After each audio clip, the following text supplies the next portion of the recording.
ప్రభువునందు ప్రియమైనటువంటి దేవుని బిడ్డలకు ప్రభువు నామములో శుభములు కలుగునుగాక. ఈరోజు మన దేవుని యొక్క వాక్య ధ్యానం నిర్గమాకాండము 20వ అధ్యాయము 24వ వచనం. నేను నా నామమును జ్ఞాపకార్థముగా నుంచి ప్రతి స్థలములోను నీ యొద్దకు వచ్చి నిన్ను ఆశీర్వదించెదను. దేవుడు తన పరిశుద్ధ వాక్య భాగమును దీవించునుగాక. దేవుడు అంటున్నాడు మోషేతో, మోషే, నేను నీ నామమును, నా యొక్క నామము, ఆయన నామము అంటే పరిశుద్ధమైన నామము, పూజింపదగిన నామము, అన్ని నామముల కంటే పైనున్న నామము.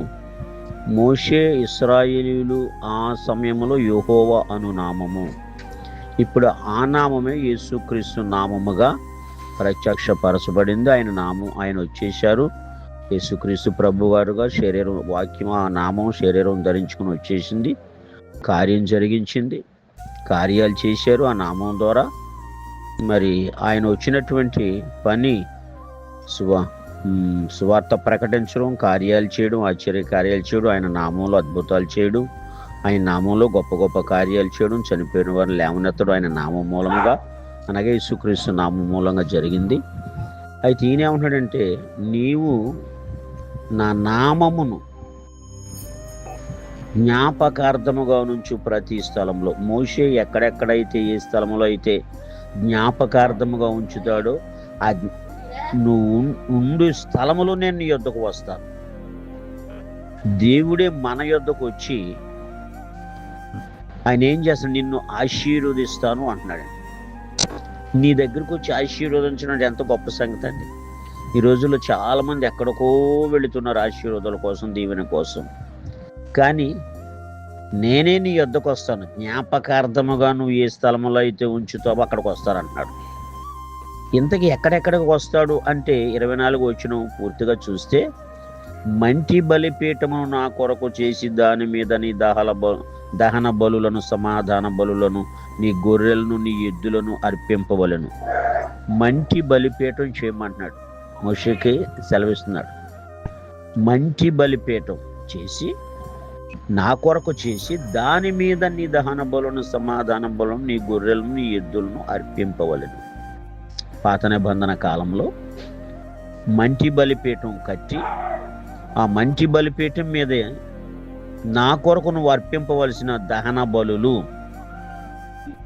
సమాధాన బలులు, నీ గొర్రెలను, నీ ఎద్దులను అర్పింపవాలి. మరి అప్పుడు మంటి బలిపీఠం కట్టి ఈ గొర్రెలను, సమాధాన బలులను, ఎద్దులను అర్పించేవారు. కానీ ఇప్పుడు మంటి బలిపీఠం ఏది అంటే మానవుడు. మనిషే మంటితో కానీ కదా తయారు చేయబడ్డాడు, సృష్టింపబడ్డాడు. ఈ మంటి బలిపీఠం మీద ఇప్పుడు అర్పించాలి దహన బలులు. అంటే ఈ మంటి బలిపీఠం అనే బలిపీఠం ఈ దేహంలో హృదయము ఆయనకి ఇష్టమైన బలిపీఠం. ఆయన కొరకు హృదయాన్ని సిద్ధపరిచి హృదయములో నీ బలులు, నీ సమాధాన బలులు అర్పించాలి. అంటే ఆలోచించేయండి, నీ హృదయములో నుండి పూర్తిగా అంటాడు కదా, నీ పూర్ణ హృదయముతో, నీ పూర్ణ మనసుతో, నీ పూర్ణ శక్తితో, నీ పూర్ణ బలముతో యెహోవాను సేవింపవలెన ఆజ్ఞ ఇశ్రాయేలుకి. అదేవిధంగా పూర్ణ హృదయముతో ఇప్పుడు మనము కూడా ఏం చేయాలంటే, ప్రతి ఒక్కరూ కూడా యేసుక్రీస్తు ప్రభువుకు సమాధాన బలులు అర్పించాలి. ఏంటి సమాధాన బలులు అంటే, సమాధాన పరుచువారు ధన్యులు, వారు దేవుని కుమారులని దేవుని వాక్యం సెలవిస్తుంది. దేవుని యొక్క నామాన్ని నీ హృదయంలో నువ్వు కలిగి ఆ సమాధాన సంబంధంగా నువ్వు ప్రవర్తించినప్పుడు, నువ్వు బ్రతికినప్పుడు, ఆయన వాక్యాన్ని పాటించినప్పుడు, ఆయన నామాన్ని జ్ఞాపకం చేసుకున్నప్పుడు ఆ సమాధాన బలి ఆయనకు చాలా ఇష్టమైంది. కాబట్టి ఈ మంటి బలిపీఠం మీద ఈ బలులు అర్పిస్తే, హృదయపూర్వకంగా, పరిశుద్ధంగా, యథార్థంగా, నీతిగా నువ్వు అర్పిస్తే నీ దగ్గరకు వచ్చి దేవుడు నిన్ను దీవిస్తాడు, నిన్ను ఆశీర్వదిస్తాడు. మరి ఇంతకు మించిన భాగ్యం ఎక్కడుందండి? మన యొద్దకు వచ్చినప్పుడు మన యొద్దకు వచ్చి ఆయన నిన్ను దీవిస్తా, నిన్ను ఆశీర్వదిస్తానంటున్నాడు. మరి ఆ దీవెన ఆశీర్వాదం కావాలి కదా ప్రతి ఒక్కరికి.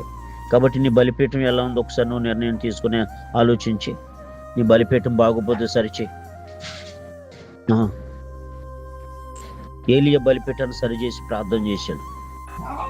బయలు ప్రార్థన చేశారు, రాలేదు దేవుడు. బలిపీఠం సరిచేసి 12 రాళ్ళను సరిగ్గా కరెక్ట్గా పెట్టి బలిపీఠం కట్టేప్పుడు ప్రార్థన చేశాడు. పైనుండి అగ్ని వచ్చి ఆ ఎద్దు మాంసాన్ని, ఆ నీళ్లను, ఆ కందకంలో ఉన్న నీళ్ళను దహించి బుగ్గించేసింది. అది దేవుని శక్తి.